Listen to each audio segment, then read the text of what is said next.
Yo, what it do, what it be, all? It's your boy A.N.T. coming to you live with the Call of Duty World War II commentary. And I got a real doozy for y'all today, y'all. I'm gonna be talking about the supposed business plot to overthrow the U.S. president and U.S. democracy as we know it. Oh, he ran sideways right into these bullets. Go ahead. But yeah, so I'm sure throughout history, America has had several coup attempts. You know, none of them have really been successful that I know of. Besides maybe the JFK assassination, but I'll get to that in a whole nother video. But the difference between them coups and this coup is this coup actually had the backing of 100,000 to 500,000. Oh fuck! I hope that didn't bounce off my guy.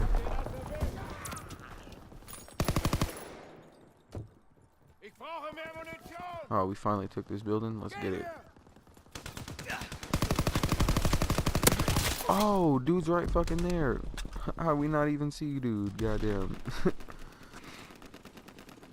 But yeah, it supposedly had 500,000 men to anywhere from 100,000 to 500,000 men that were former World War I veterans. You're so goofy. Oh, let's go. I'll at least go positive. But and the real kicker is, besides, you know, them having a militia of World War I vets, granted they were real angry at America. My goodness. That grenade is lethal. Oh well, I'll take it.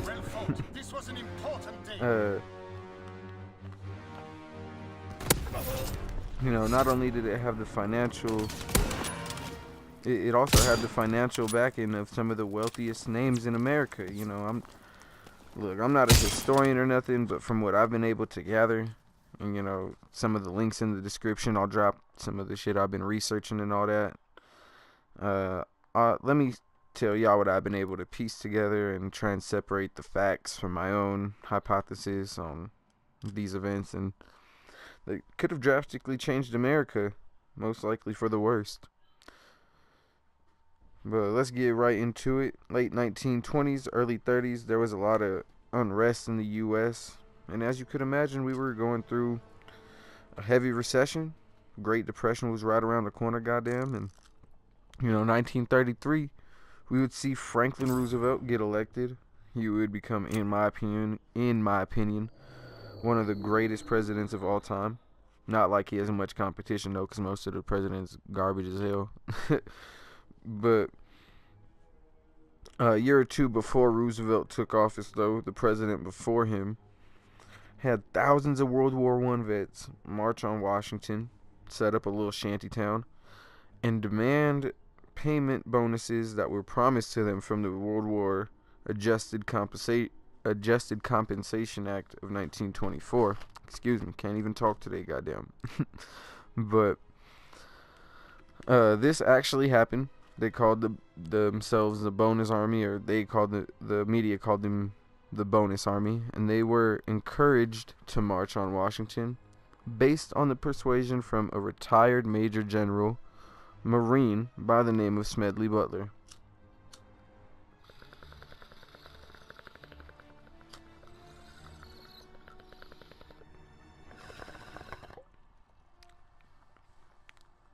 And yeah, that was his real name, Smedley Butler. Now, if you think his name is weird, the series of events that befell Mr. Butler, Major General Butler, I should say, is even weirder. Now, the president, Herbert Hoover, wasn't trying to hear nothing the Bonus Army or Smedley was trying to say. He basically said, they not on my list, get him the fuck out of here. So he had the U.S. cavalry that was stationed in Washington at the time basically lead the bonus army out at knife point and burn their shanty town down to the ground. Like,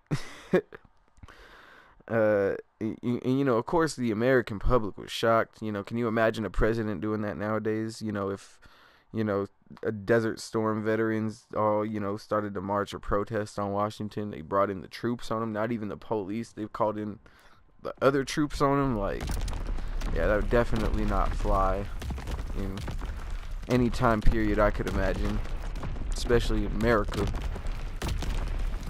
Team deathmatch. But Eliminate all Axis forces. Bring the war to them. Bring it hard. Sometime after that happened, of course everybody was like, we already know who we're not voting for. We're definitely not voting for this Herbert Hoover character again. Oh my goodness, just ain't got the aim game today. But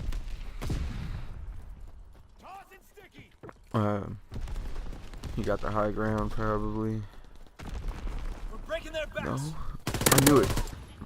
He just didn't take advantage. You got to take advantage, man. Oh, I couldn't take advantage.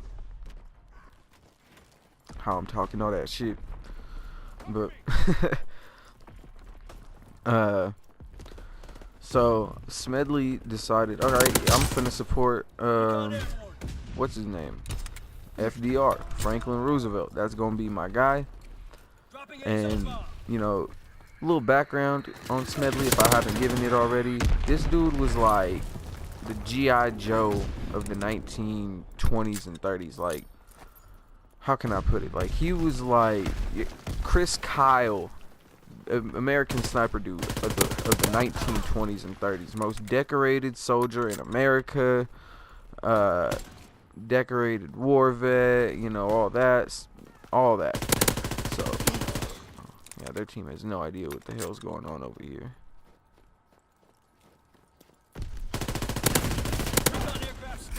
Let's go. Oh no. Oh, should not have called that in when I did. I should have just waited for more kills, but oh well. I'll get better one day. Oh no. I'll stop looking at the scoreboard one day. But it's right next to the square button. No. Oh, Bayonetta. No, he shoveled me. Oh God. Hack me to death with a shovel. I gotta get my fucking get back. But anyways. So yeah, a lot of people were kind of skeptical on FDR at first. They kind of thought his views were kind of socialistic. They didn't really get any of what he was saying. The working men really liked him, but the media didn't really fuck with him as much. And you know, that's understandable. Media's owned by, you know, corporations and shit, and you know, that's a whole another conspiracy for another day. But it's safe to say the rich people really didn't like FDR, and I'll get into that here in a minute. So they were trying to kind of smear him and his campaign a little bit, but he had the support of Smedley Butler, you know, so he kind of helped bridge that gap. He said, this is my dude, I support him, y'all should too. People were like, oh, G.I. Joe supports you, bro, like how could we, you know, how could we not? So FDR won, landslide, of course, goddamn. And sometime after he got elected, of course, you know, him and Smedley were cool.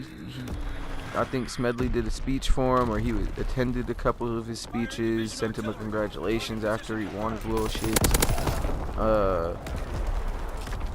So he thought they were cordial. He thought they were cool, good friends, whatever. Now, sometime after that all went down,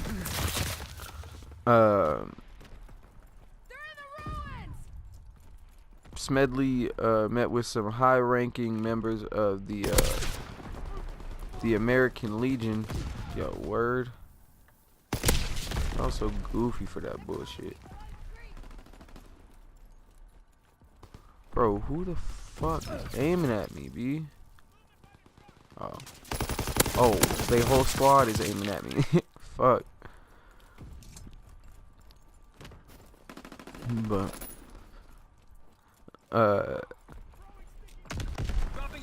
so yeah, he met with some other high-ranking American Legion members. He met with a member of the J.P. Morgan banking conglomerate, and he met with a member of the DuPont family, which he was married to them somehow by marriage.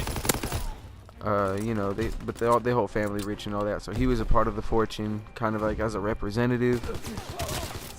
And they pretty much had this grand scheme to have Smedley march on this, not really march, they were gonna send 300 to 500 men with Smedley. Oh shit, oh shit, he hit him. No, he's smarter than that, god damn it. Who the fuck? I gotta get out of there, I'm getting aimed at my spawn. Oh, let's get it. Good dub. But they pretty much had this grand scheme to have Butler speak at a Legion convention in Chicago and have the support of around 500 veterans, and give this grand speech that they wrote, of course, you know, that, you know, supposedly one of either J.P. Morgan's people or the DuPont family's people wrote up. And they were going to have him, like, not even really go to there and give this speech. They were going to have these 300 to 500 men, like, basically demand, like, it would start off as, like, one and then slowly build as, like, as many of them as they were. It would, like, demand that this dude go up there and deliver this speech, which basically the speech entailed that FDR wasn't doing shit. He wasn't doing his job. Moving away from gold-backed currency was dangerous. Now, I'm not into currency. I don't know how money works. I'm not an economist. I don't know how none of that shit works. Real shit. But for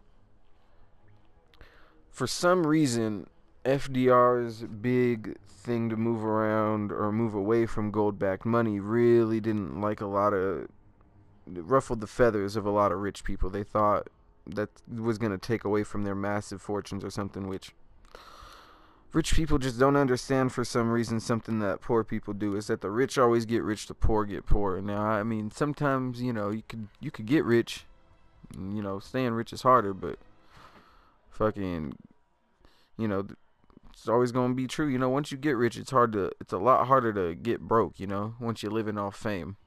You know, fame kind of brings you riches sometimes, despite what people may think. But, you know, they didn't want him to move away from gold-backed currency and none of that. So they wanted to pretty much, this was going to be the first step in this grand scheme to get the backing of the American Legion, pretty much get all the World War I vets that Butler had already gotten them to march on Washington once, so they were like, why can't you do that shit again?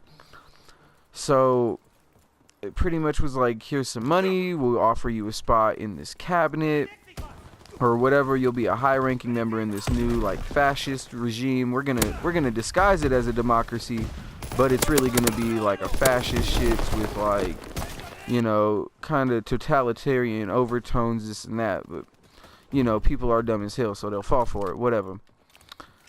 And so that was going to be step one. Step two is going to get all them vets that he had gotten them to march before on. They were going to march up to FDR's office pretty much and be like, look, bro, your time is over. America's time is over. Matter of fact, goddamn, we in charge now. Businesses are taking over.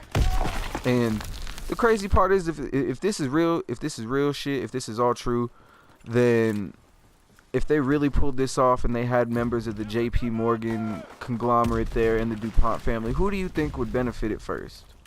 Because, of course, when they question, you know, the dudes that they were, that Smedley was, because, of course, Smedley snitched, but I'll get to that in a minute. But, It directly probably would have benefited, of course, the upper class in America. Would have fucked us all over pretty hard. Would have made us looking like Mother Russia or something like that.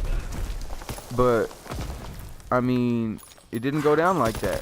Because, honestly, Smedley Butler is a real one. And when you're real, you just can't be bought sometimes. I mean, you're down to get paid, no doubt. Oh, this dude with a shovel, he shoveled me to death. My God. But, they pretty much offered him money, power, fame, fortune, whatever you want to call, whatever you could offer a man, they offered it to him. And Smedley didn't fold. He basically showed him like this big old like collection of like war relics he got from other countries, from like basically like kids he saved or like villages he saved and shit, which probably didn't mean shit to anybody else, but you know, it probably meant the world to Smedley and whoever gave it to him. But you know, he showed him that. It was like, bro, I can't turn my back on all the people that I've earned their trust throughout, you know, all my conquests and shit, murking dudes. And you know, they were like, bro, for real? So he was like, yeah, like I'm finna snitch on y'all. So he went and snitched, and whenever whoever investigated the dudes that he had given the names of, because he had names, dates, and all that, but they made him out to be crazy. They pretty much denied everything, said that he was like he probably had PTSD, or he was, you know, crazy from the war or some shit. Pretty much making up any excuse to discredit him. Tried to make him out to be some kind of a traitor to the U.S. before anything, like they weren't about to be traitors or something.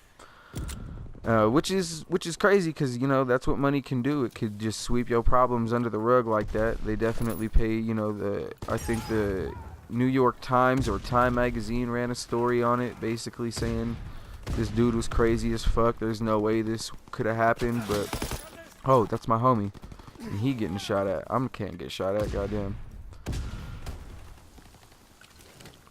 Oh, you know your place on the floor, kid.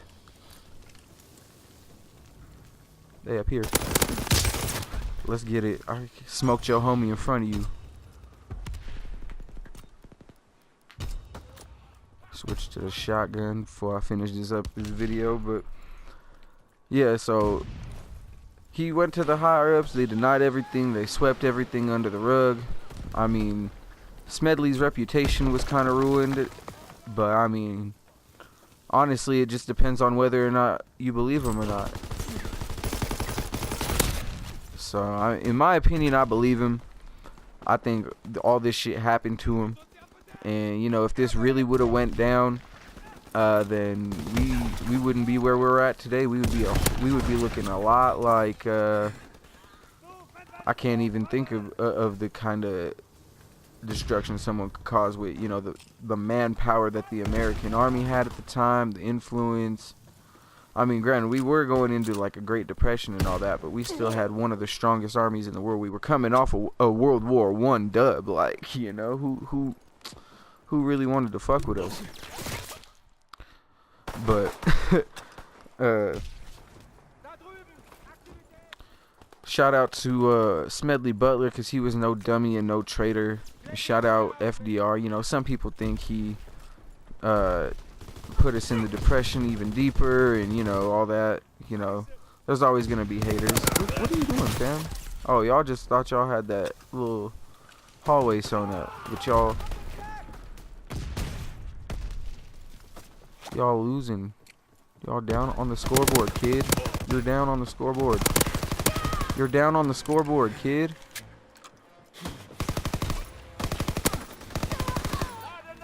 Look at y'all. Enemy recon aircraft in the air.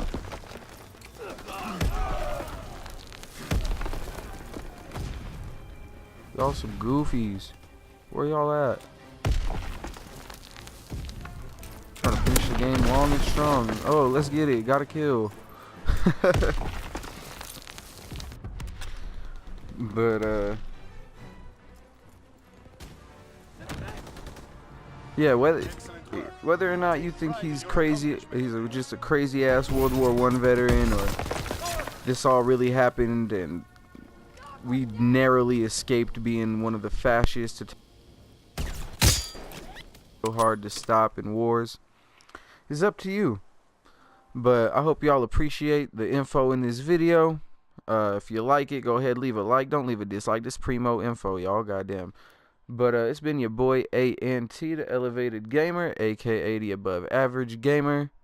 Be safe out there, y'all. Don't get smoked. Subscribe and support the cause. Ring the damn bell so you don't miss none of the dope ass content I got. And yeah, fuck the ops. It's peace out, y'all. Be safe. I'm out. Peace.